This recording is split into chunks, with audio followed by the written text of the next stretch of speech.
मैं भारत के हिंदुओं को जानता हूँ, शायद ही कोई हिंदू होगा जिसके घर में मंदिर नहीं होगा। आप ये समझ लीजिएगा, घर घर में मंदिर है। मंदिर का बड़ा होना जिसकी हैसियत होगी वो जाएगा। लेकिन फिर मैं आपको कहना चाहता हूँ, मंदिर बनने के बाद भी पंडा पुजारी को फायदा होने वाला आम नागरिक को जाकर चढ़ावा चढ़ाना है। देखिए, इस मामले में मैं आपको बताना चाहता हूँ, मैं एक बात बड़ी दावे से कह सकता हूँ कि मंदिर ही एक ऐसा जरिया है जहां पर जाकर आपको धन चढ़ाना। हमारे देश की धन संपदा का सबसे बड़ा हिस्सा मंदिरों में कैद है। एक आखिरी बात बता दूं आपको पता है, हमारा सोमनाथ मंदिर में जब गजनी आया था तो गजनी ने कहा था कि तुमको जो कुछ करना करो। पंडितों ने तमाम मंत्र किए और उन मंत्रों में एक मंत्र ये भी था, वो था शत्रु मारक मंत्र। तो उन्होंने कहा तुमने सब कुछ कर दिया, बोला हाँ। उसके बाद उन्होंने पंडितों को मारा और धन लूट के ले गए। भगवानों का धन से और जन से कोई लेना देना नहीं होता है। मैं एक बात आपके माध्यम से कहना चाहता हूं कि हाँ, हम सृष्टि में इसे भगवान जरूर मानते हैं जिसने ये पूरी सृष्टि बनाई है। सृष्टि का मतलब आप समझ लीजिएगा, हमारे देश में गौरैया से लेकर मोर तक जो पक्षी हैं उनकी बनावट अलग अलग हो सकती है, रंग रूप अलग हो सकता है, लेकिन उनकी चोंच मुंह पैर एक जगह है हमारे देश में। नहीं, एक मिनट। अच्छा, सनातन की परंपरा क्या है? सनातन की परंपरा बताइए मुझे। सनातन की परंपरा में ही आप समझ लीजिएगा, जो बाबा साहेब जिसके खिलाफ खड़े हुए थे कि गले में आपको मटका लटका करके और पिछवाड़े पे झाड़ू बांध के चलना पड़ेगा, ये परंपरा सनातन की है कि नहीं? ये परंपरा सनातन की है कि नहीं कि महर्षि वाल्मीकि ने गूढ़ संस्कृत में रामायण की रचना की थी? आपको मालूम है? तो डकैत बता दिया गया। क्यों? क्योंकि महर्षि वाल्मीकि जिस जाति में पैदा हुए उन्हें संस्कृत में अध्ययन करने का हक नहीं था, शिक्षा ग्रहण करने का हक नहीं था, इसलिए डकैत बता दिया। आपको मालूम है, हमारा एक और बड़ा ग्रंथ है महाभारत।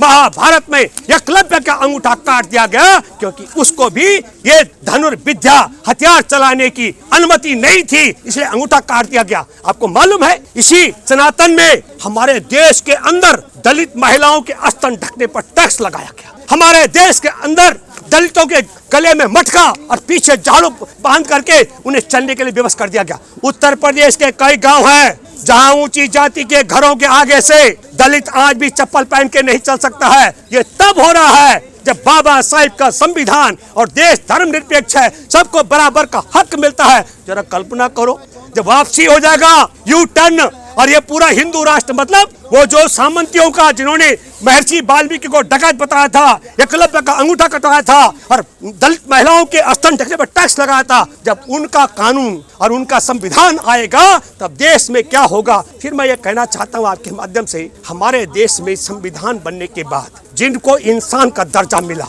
वही हमारे देश में हिंदू राष्ट्र की पालकी को ढोकर हमारे देश के संविधान को खत्म करके और इस देश में मनुस्मृति लागू करने की ओर अग्रसर कर। आपका क्या कहना है कि दलितों के लिए राम मंदिर नहीं है? मैंने कब देखा? जिनको चप्पल पहनकर चलने का हक नहीं है। अच्छा, अगर है तो मुझे बताइए, जो राम मंदिर की लड़ाई में थे वो कहाँ चले गए? वो पिछड़े, वो बीसी, जरा उनके नाम बताइए। वो विनय कटियार आपको मालूम है? उमा भारती आपको मालूम है? कहीं चीन में है क्या? आप मुझे बताइए कि पिछड़े दलितों को कोई स्थान है? और अगर ऐसा है तो मैं आपके माध्यम से कहता हूँ, मैं बहुत जानकार कई लोग मैं जानता हूँ जिनमें दलित परिवारों की बेटियां संस्कृत के आचार्य हैं, उन्हें आप बनाया वहाँ का पुजारी पंडित बनाया। मैं मानता हूँ, स्वागत करता हूँ आपका। इसलिए आप थोड़ा समझना पड़ेगा आपको। नरेंद्र मोदी भी वो पालकी ढोने का काम इसलिए कर रहे हैं क्योंकि नरेंद्र मोदी को महामानव के रूप में उन लोगों ने बना दिया। तो को कागज बना देगा, कब ताली बजाकर देश में ताला लगा देगा, कब ताली बजा करके वायरस को भगा देगा, कब ताली बजाकर लोगों को मरवा देगा, कब ताली बजा करके दंगे करवा देगा,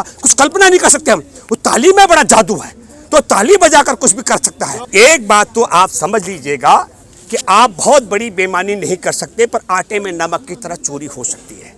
और आटे में नमक की तरह चोरी का भी तरीका है। जैसे मैंने आपसे कहा कि हमारे BSNL के नेटवर्क के माध्यम से हम यहाँ से मंगलयान को, चंद्रयान को संचालित कर सकते हैं, तो बहुत हो सकता है कि EVM में भी हैकिंग हो सकती है। शिक्षा की मंदिर और राम मंदिर में दोनों में क्या बहुत, देखिए मैं आपको बताना चाहता हूँ, ये अगर इनका राज रहता तो हम ये हमारे यहाँ मूर्ति काल 10,000 साल पहले का था। आज की तारीख में अरे भाई, हमको मंगल पे, सूर्य पे, चंद्रमा पे इस ओर जाना चाहिए, हमको शिक्षा के उत्तर आगे बढ़ना चाहिए। अभी तो ये मूर्तियों का, मैंने पटेल की मूर्ति बना दी, राम की मूर्ति बना दी, इसकी बना दी।